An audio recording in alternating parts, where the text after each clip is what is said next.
Welcome back everyone, my name is Eltimar and we are going to be continuing our Let's Play of Pillars of Eternity 2. Where we left off last time, we killed a bunch of Naga using a mortar basically. But there are still many more to go, and we're just going to kill them all off because they're not particularly hard for us. They are hard if our group doesn't move around and our big heavy hitter can't get into the fight to do what he does best, which is murder everything. Everyone in. It's fight time.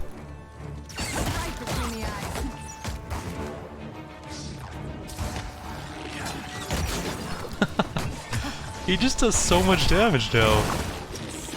It's amazing to watch. I just feel kind of like a demigod walking around one-shotting Naga. Just they explode into like blood and fire whenever I hit anything with Flames of Devotion. It is too much fun. There's some genuine joy in just massacring my enemies. Ready to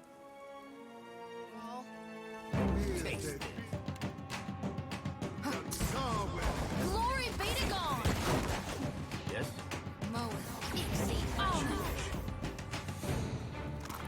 Let's go loot the bodies of our shelled people.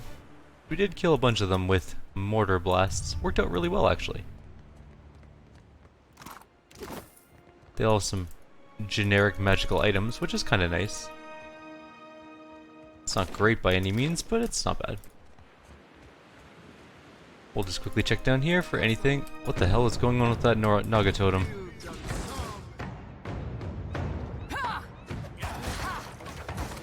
Oh, we didn't kill that one in a single hit this time. Oh well, this time it will. There we go.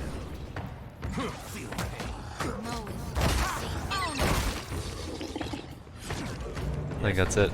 Take care of it. I'll see it done. Yet another failed ambush by our Naga friends. I should probably turn that on. There we go, now I can see better. We got another grappling hook and rope, which is good. Those are useful.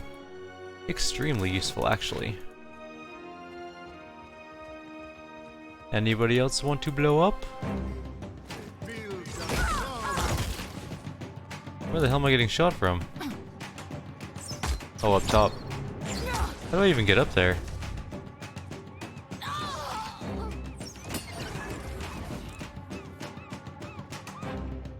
How do I get up there?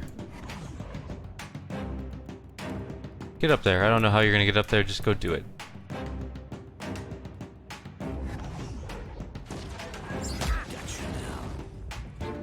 What is his plan of action on this one?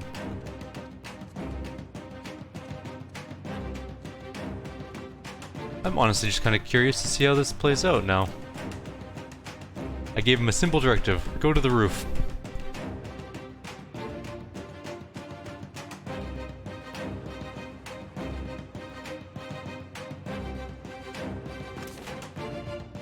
I think he's going to try and go all the way around this way. That would appear so. We're out of combat too. Of course. Okay. Fair enough, I guess. Do this thing. Hi, Naga Warrior. I don't need backup.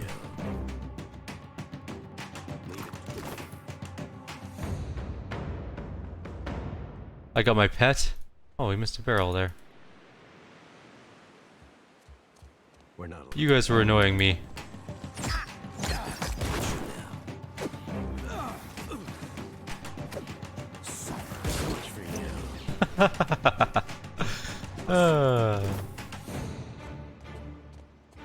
It's too much fun.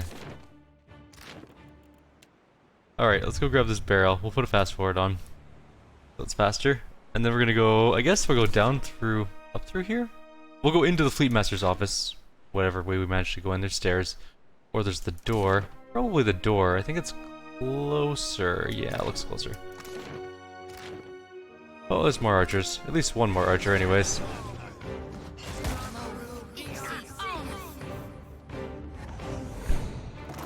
Oh, it's just cannonballs. That's not very exciting. Okay, well, we'll finish this up and then we'll go into the lighthouse finally. We're doing pretty good. Killed the Naga. we're exploding them.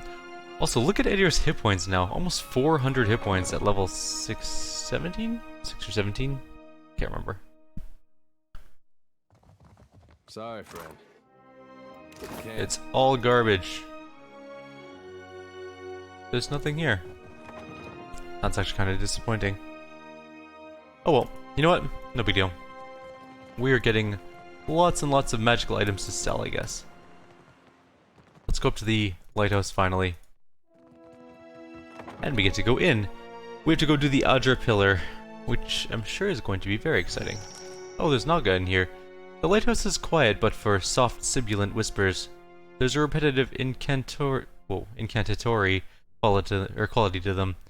Yet as you cross the threshold, an old Naga with skin like cracked leather breaks off. He swivels to face you, bearing one broken fang. The sea-striped fiends send you to uproot the tree of the gods, yes? Their blasphemy knows no bounds. Give the order, Captain. Or just nod. I'm not picky. Maya's upper lip pulls back in a grimace. His head twitches in her direction, his tongue flicking. The fiends corrupt even the sand-striped ones. Now I taste their stench on her. Oh. If you join them in befouling the Adra, then you will join them in death too.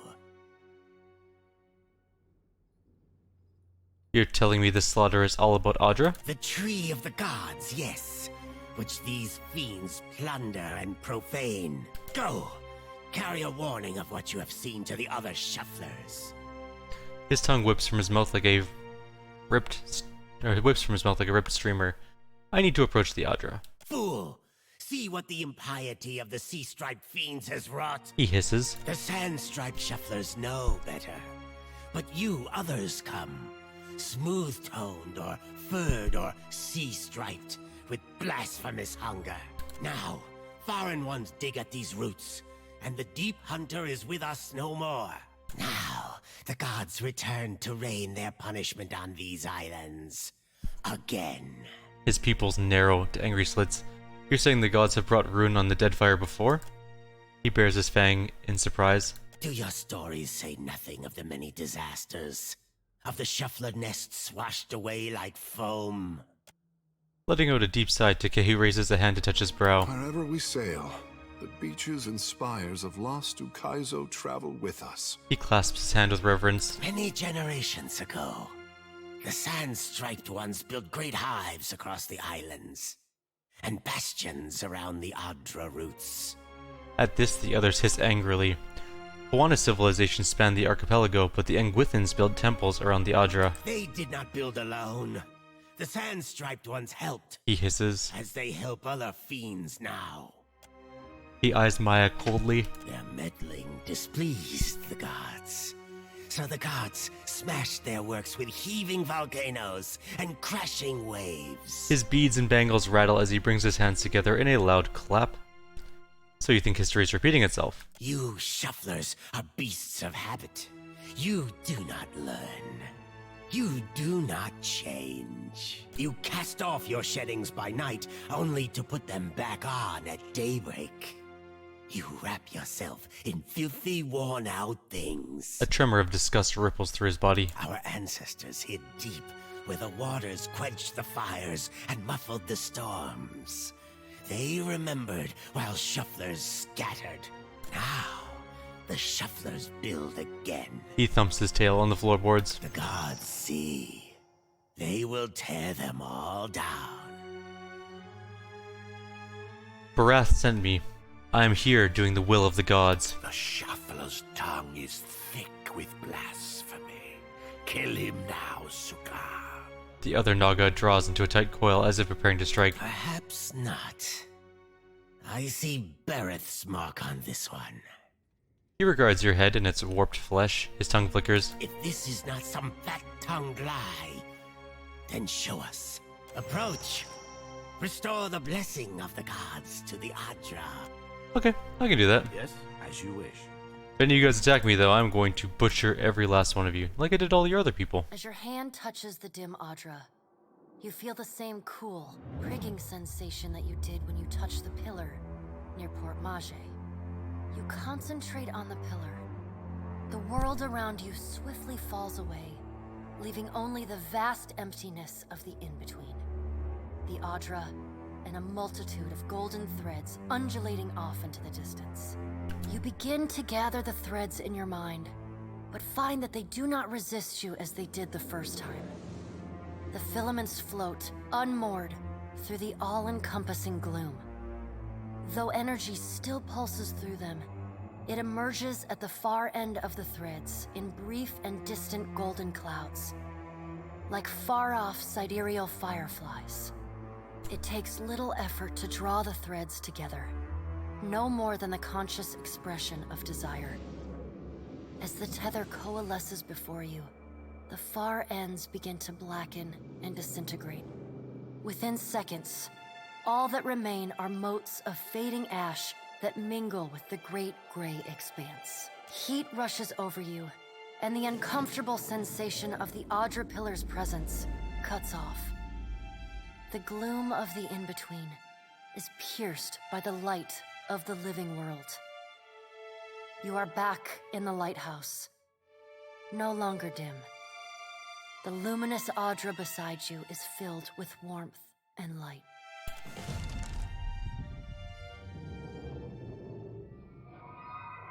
I did the thing.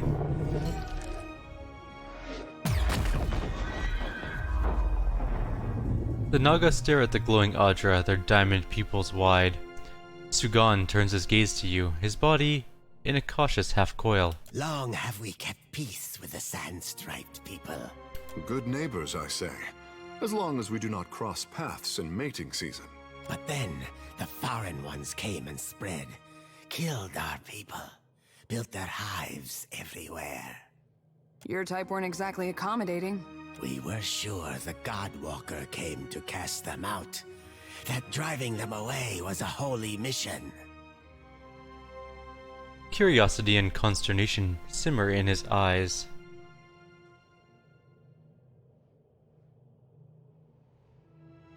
That is because they killed your people and took your land. They see everything differently. Shufflers find many stories to explain their hunger and violence. His tail flicks in irritation. We must go. I know not what this means, but our brethren should hear of it. Not an option, Snake. Bet you were keeping count of how many good soldiers you fanged. Maya narrows her eyes and draws her weapon. And now he owes us. A debt is more useful than blood. Captain? Maya turns to you, her right eye twitching. Vengeance won't save the ones you lost, soldier. Gritting her teeth, Maya secures her weapon and stands down, her fist balls at her side. You show us something new today, Shuffler. Thank you for this.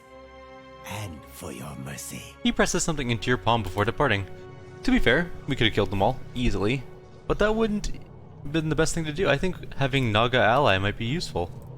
Illidan saw the wisdom in allying with the Naga, and I would like to take my cues from Illidan today. And we don't have to kill her totem. But I might anyways, just for funsies. Your stupid totem's in my way. Let's go upstairs. Hey, there's loot. And a cat! The most important loot of all. A cat. Corlagon. Tell me, Mr. Corlagon, what do you do for groups? Plus 5% damage from area of effect attacks, and plus 5% healing done. Actually, you're a pretty good cat. I have a dog hair on my tongue. It's a very unpleasant feeling. Anyways, we're supposed to go to Aethys and Ashen Ma.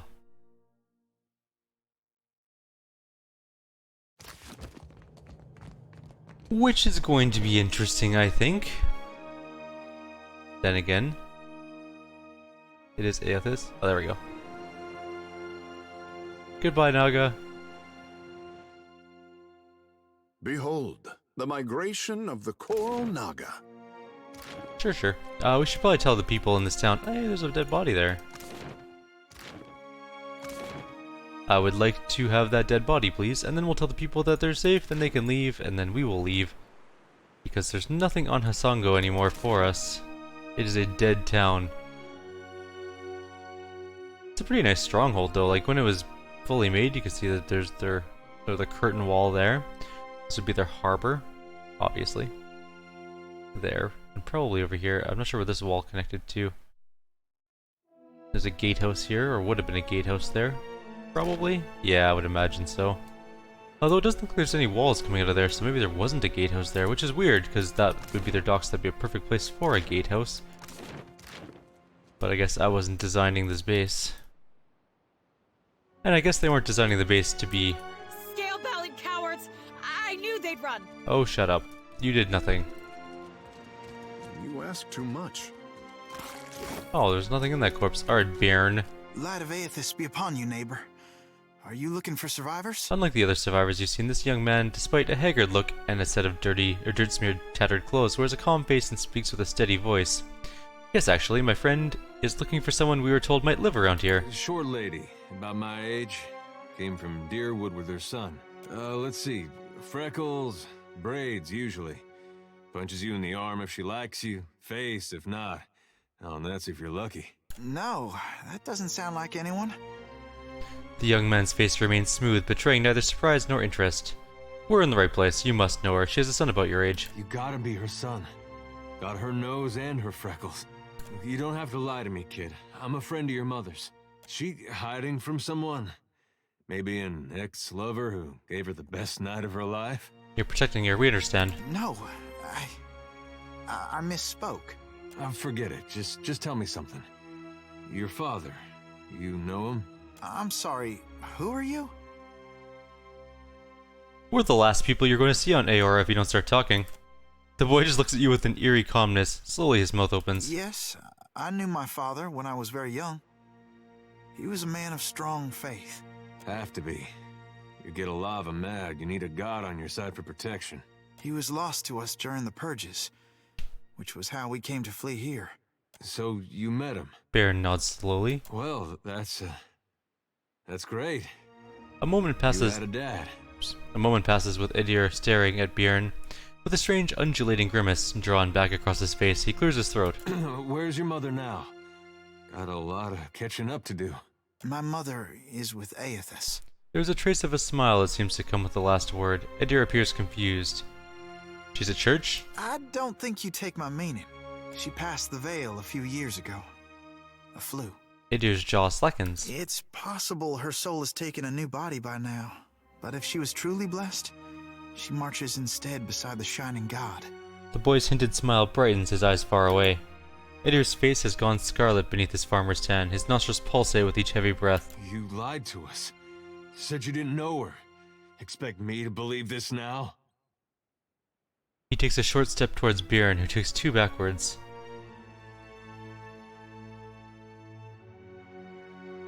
I don't think anybody'd go looking too hard at this kid. For this kid if he went missing, Idir.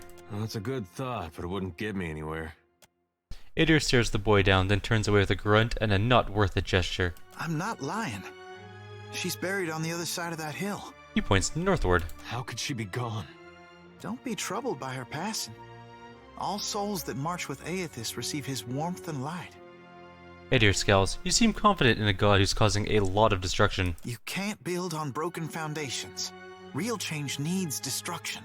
I trust my god knows better than I do. He knows truths I'll never learn. I want to kill him. And got that right. I was once lost. I struggled as you do now. But the partisans of the lighted path have restored my faith in Aethys. At this, Idir looks up at Bjorn. What greater honor than to march in his vanguard? What do you mean march with Aethys? Aethys has come to us twice now. Even Oblivion couldn't slow his march. We shouldn't have opposed his first coming. He meant to rally us under his banner. You become a fanatic. I know a lot of dead deer woodens who will be relieved to hear that. He destroyed then as he does now. You got the giant footprint on your back to prove it. Aethys forced everyone to declare themselves as ally or enemy, nothing more. Now he marches again, and we have a chance to correct our mistake. Well, that's charitable. I would like to have joined him when he passed this way, but I was weak. It won't happen again. Who are the partisans of the lighted path? We began as children of the Dawnstars, separated from each other as we questioned our purpose. But then Aethys granted a vision to Gadarian Bosch. Bosch saw an illuminated path lighting the way through a black abyss. The words fall from his mouth bulky and awkward, as though someone else had stuffed them there. And he saw Aethys marching on the path, and Aethys bade him to march alongside. Not quite how I've been seeing it, but everyone's open to their own interpretations. And the Shining God told Gadarian Bosch to gather an army of the god's truest followers, and to prepare to lead it into battle. Oh, it sounds like an army of fanatics I gotta go kill. You'd think after getting blown up, he'd slow down on the battling. Who does Aethys intend to battle? We don't know. The end of the path hasn't been revealed to Gadarian Bosch yet, but to the faithful, shouldn't matter. How will you join Aethys when he marches beneath the sea? It'll be a great journey, but we're prepared. Gadarian Bosch knows the way. Has this Bosch shown proof of his visions? Aethys himself has appeared in Deadfire in the form Gadarian Bosch foretold. That's more proof than any of his faithful could ever ask. What fortune to be given this opportunity, to know our God in the living world. I'm gonna be so shocked if it ends up being Theos in the end, again. I actually would love that ending. I know a lot of people would be like, that's some Deus Ex Machina there, but I think that'd be really cool, but I don't think that's gonna be the case. Why did you lie to us about knowing Alafa? Gadarian Bosch warned us.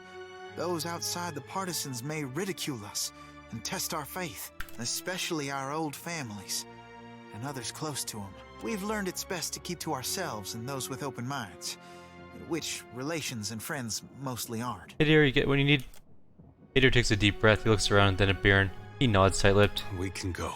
We'll be going. Hey, kid. What was your name again? Bairn. Right. This lighted path fellow, Bosch. Sounds interesting. There's some way I can meet him? He's usually on the move, rallying followers. But the partisans of the lighted path often gather in the temple of Aethys in Nekataka. I am soon to go there myself, in fact. There's an adherent there, Ogna, who initiates new partisans.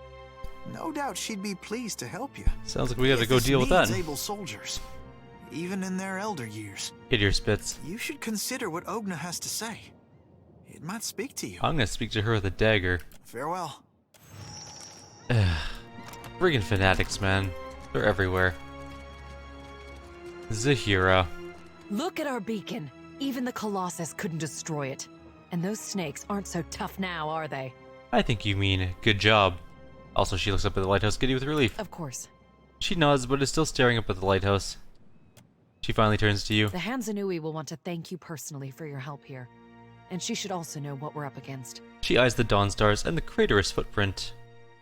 Okay, bye. Clear skies. Don't really have anything else I want to say there. So we can leave. I guess we can go deal with the Temple of Aethys now. You must gather your party. I want a before level. We're venturing. close. We are like 3/4 of the way through a level. So a big experience boost will help us out get there. Will help us out in getting the— what the shit?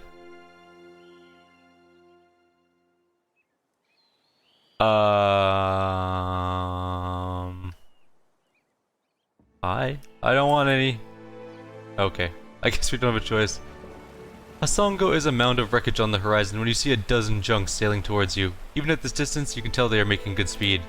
One of the ship pulls up alongside yours, and a well-dressed Amoa man approaches the edge of the deck. You recognize Atsura, the Grand Secretary of the Royal Deadfire Company. Timely of you to show up, boss. I was just scribbling down my daily report. Maya folds her arms and nods across the gap. I'm afraid it'll have to wait until I return to the Brass Citadel, he nods at Maya. It's good to see you again. I see you continue to leave your mark. He is gazing towards Hasongo with a peculiar smile. The Adra beacon, visible even here, shines brightly. Nekataka is abuzz with praise for your deeds as well. We got good +2. So what's this about? I want to extend the thanks of the Royal Deadfire Company for what you've done here. He raises one hand towards the Adra beacon. You've restored a valuable asset, whether or not that was your intention. He gives you a quick sly smile. The others at the palace want to hear this, no doubt, and you may as well take credit while the deed is fresh. Perhaps so. Atsura nods. At any rate, I have much to attend to, and it seems you do as well. Clear skies, Captain Eltimar. Atsura nods as his crew makes ready to sail once more. That was a little bit intimidating, I have to say. Just like coming out, main map, so many junks just staring at us. That was a big fleet. What's our— oh shit, pause for 1 sec. We are like pretty low on supplies. Where's our water? Why does our water keep getting knocked off of here? It's kind of irritating, actually. We will throw some more... What's this? Rice? Okay, rice can go there. We're trying to keep our crew morale up a little bit more. It fell a little bit. They need some Kwiki fruits. I don't care about that. What's this? Rice wine? Sure. There we go. I'll put some more food up there too. I don't want to give them hardtack. Fruit. We're almost out of fruit. We should buy some more fruit in town. We'll deal with that later though. Alright, Nekataka, let's go. Any, like, evil captains around for us to kill? I don't see any. Oh, there's one. Crookspear captain. I guess it's not really evil per se, but whatever. And we should be in port shortly. You blink and find yourself standing in the knee-high grass of an endless field, with the day just falling into dusk. The grass still holds the warmth of late afternoon sunlight, but a chill breeze blows at your back, raising goose flesh down your arms. The chirr and trill of nightjars rises with the wind. In the inky bruise of the sky, stars ignite by the ones and twos. The tolling of a single bell joins the chorus of birdsong. Then another. The sound surrounds you. Every stalk of grass bears a delicate silver bell on its end, bobbing in the wind. The chill breeze becomes a howling gale, and the tide of ringing bells sweeps you off your feet. It carries you like flotsam through the sea of grass. Then, the earth falls away. The wind ceases, and you are sent tumbling up into the dark of the sky. Watcher. The voice of the Pallid Knight shakes the earth at your feet. You have returned to Bareth's realm, your soul once more called to attend the wishes of the God of Death. Maybe try a door next time. Your preference has been noted. The Pallid Knight crosses her arms. You can't be certain, but you think you might see the barest hint of a smile tugging at the edges of the Pallid Knight's lips. Once again, you have spoken with the Child of Light. Tell me what you have learned. He makes for Magrin's teeth. Intriguing. The Pallid Knight stares past you, pensive. While attend. Tell me what your many eyes perceive. Her words, ring out, and a heavy silence descends. This part is narrated well. In the silence breaks the murmur of countless voices. They speak all at once in languages both known and unknown to you. In the space beside Bareth, an eye blinks open, followed fast by several more. They are round, keen eyes of Kith, the slit eyes of snakes, the small, dark marbles of birds, the bulbous lanterns of deep-sea fish. Here we are. A figure walks through the cloud of eyes as one might step through a door. It is an Orlan, then a pale elf, an ocean human, a Naga. Each of them eyeless. They are Wal. This is the first interesting thing to happen in ages, and we do so love a riddle. The figure wears an Amawa's grin, and the many voices beneath its own titter. Yes, it's so interesting when hundreds of Kith die so Aethys can take a stroll. Some things must be lost to be found again. You knew that once, when you buried my scroll beneath the earth in Black Meadow. But it seems you have forgotten. We have read the book of your life, Watcher. It is heavy with the weight of your choices, and its pages are not unmarred by the blood of others. You read, but on a smaller scale. We see between the strings of the world, and Aethys is there, strumming them like a lute. His tongue is still, yet he sings of a coming joy. What tune he plays, we do not know.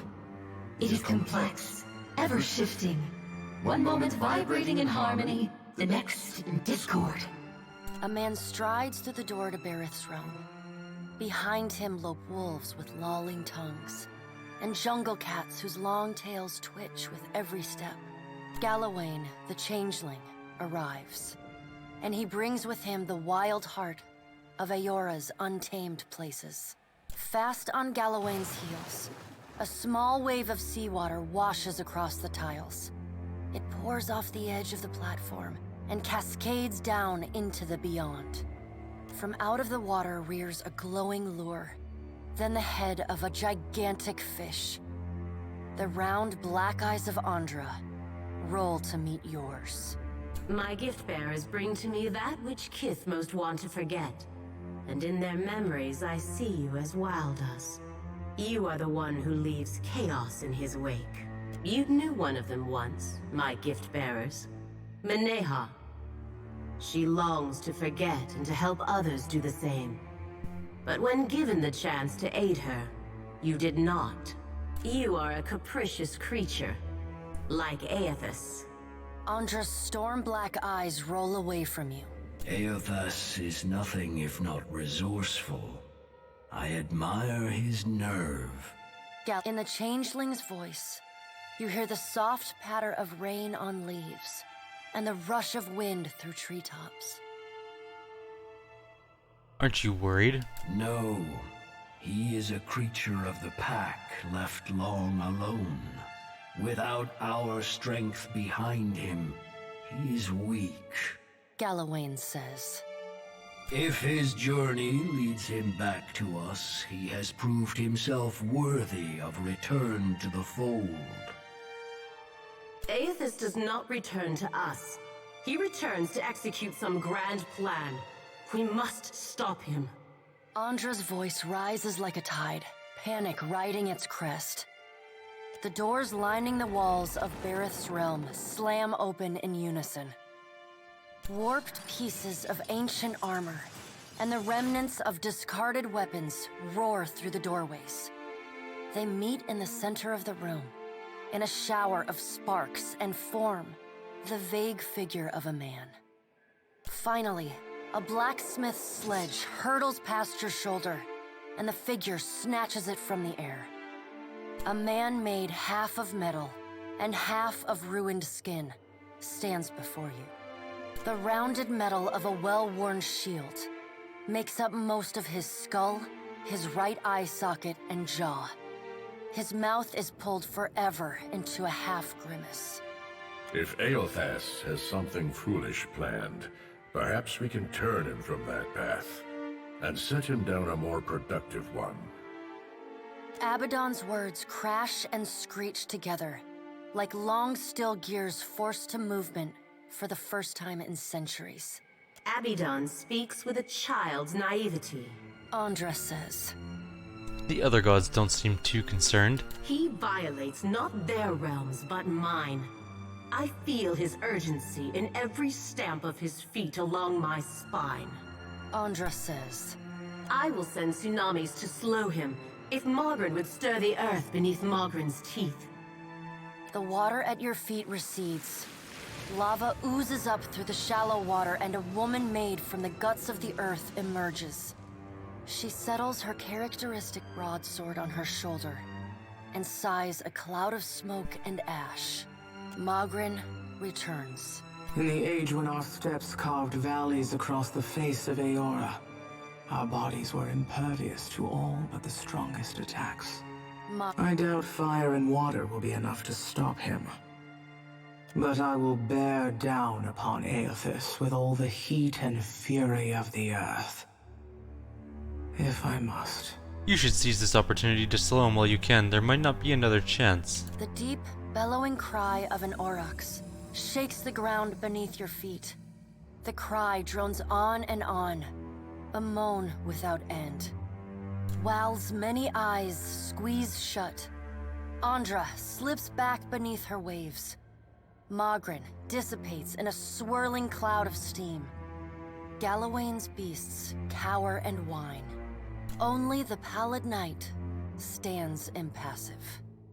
My end comes to all things in time. Should Aethys care to hasten the inevitable, I welcome his efforts. If he hopes to bring about the end of the world, he will die too. The Child of Light will not choose the hour of my death. Mogren tests the edge of her broadsword with a smoldering finger. He sows chaos in his longing for a radiant dawn. Andra says. So much will be lost in the cacophony of fear his actions inspire. The crack of thunder rends the air. The gods fall silent. We can wait no longer to act. The Pallid Knight says. Speak with him, Watcher. Discover what it is he plans. I'll have a choice. To live is a choice, and you yet draw breath. Drink deep of the air, Watcher. We have work yet to do. Well, okay. The warmth of the Pallid Knight's breath blows soft on the back of your neck, though she stands nowhere near you. Water begins to creep across the floor. It swells, runs swiftly, and catches at your ankles. You scrabble at the tiles, but it's no use. The current's pull drags you off the edge of Bareth's realm and into the fathomless beyond. You splash down in water so dark you can't see the bottom. Then, the water recedes, gone like a dream upon waking. The hard wood of your cabin's floor presses against your spine. The gods are gone, but you remain. Well, that was a little bit of a narrative I wasn't expecting on our way to Nekataka, but it was very cool nonetheless. So we're gonna call it a video here. In the next video, we'll be continuing back to Nekataka. Like always, if you have any suggestions or comments, please leave them below. I'll see you all next time. Take care.